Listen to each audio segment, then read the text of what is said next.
दोस्तों, एक बार धर्मराज युधिष्ठिर ने भगवान श्री कृष्ण से पूछा कि हे प्रभु, अगर किसी ने जीते जी पुण्य कर्म नहीं किए हो और उसकी मृत्यु का समय पास आ गया हो तो ऐसे में वह क्या करें जिससे उसे मरने के बाद स्वर्ग मिले। आखिर कैसे एक ही दिन में प्रायश्चित किया जा सकता है? तभी इसके जवाब में भगवान श्री कृष्ण ने एक रोचक कथा सुनाई। कथा की माने तो एक बार विंध्य पर्वत पर क्रोधन नाम का एक महाक्रूर बहेलिया रहता था।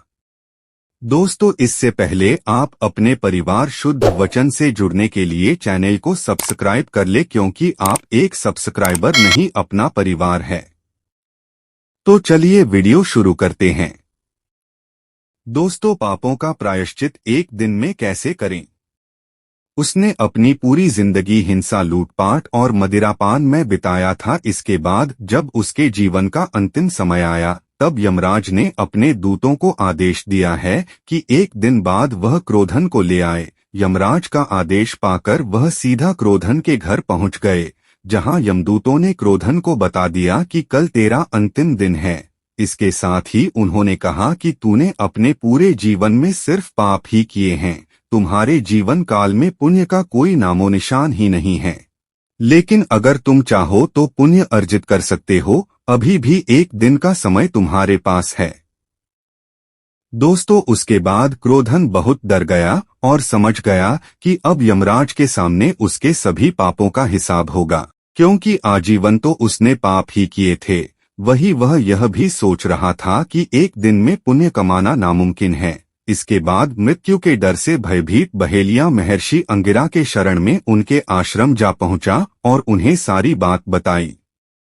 दोस्तों, इसके बाद महर्षि ने कहा कि परेशान मत हो बालक, भले ही तुमने अपना जीवन अज्ञानता में बिता दिया हो, लेकिन मेरे नजरिए में यह भी कोई साधारण बात नहीं है कि मौत के एक दिन पहले तुम्हारी आंखें खुल गई हो और तुम्हें अपनी गलती का एहसास हो गया हो। इसके बाद महर्षि ने क्रोधन को एक ऐसा उपाय बताया जिससे उसके सारे पाप खत्म हो जाएंगे, जिससे उसे स्वर्ग लोक की प्राप्ति होगी। महर्षि ने कहा कि आज आश्विन शुक्ल एकादशी है, तुम्हें आज व्रत करना होगा और सच्चे मन से भगवान विष्णु की आराधना करनी होगी। दोस्तों, बस इस एक काम से तुम्हारे जीवन के सारे पाप खत्म हो जाएंगे। बस फिर क्या होना था, महर्षि के कहे अनुसार बहेलिये ने ठीक है वैसा ही किया है, जिसके परिणाम स्वरूप उसके सारे पाप नष्ट हो गए और उसे सीधा स्वर्ग में स्थान मिल गया।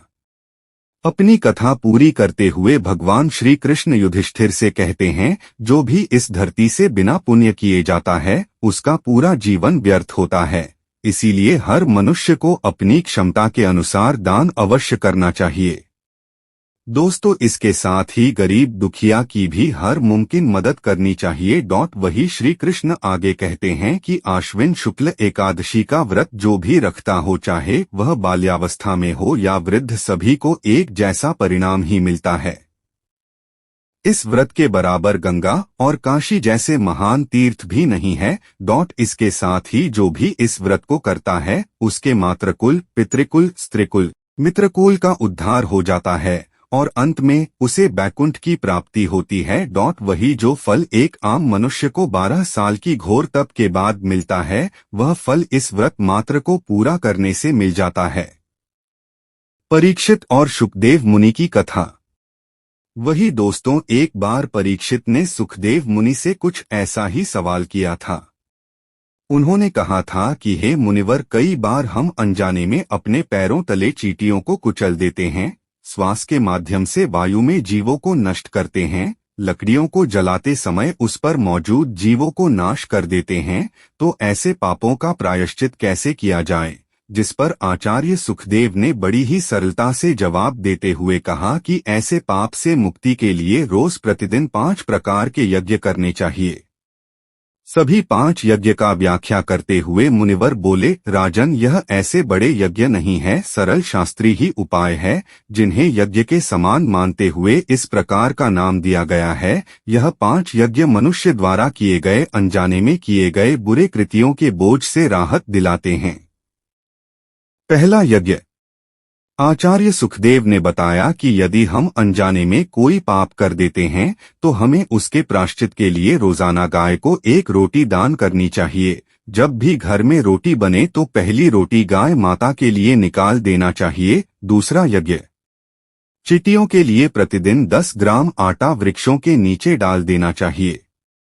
तीसरा यज्ञ, पक्षियों के लिए रोज अन्न किसी अलग बर्तन में डाल देना चाहिए।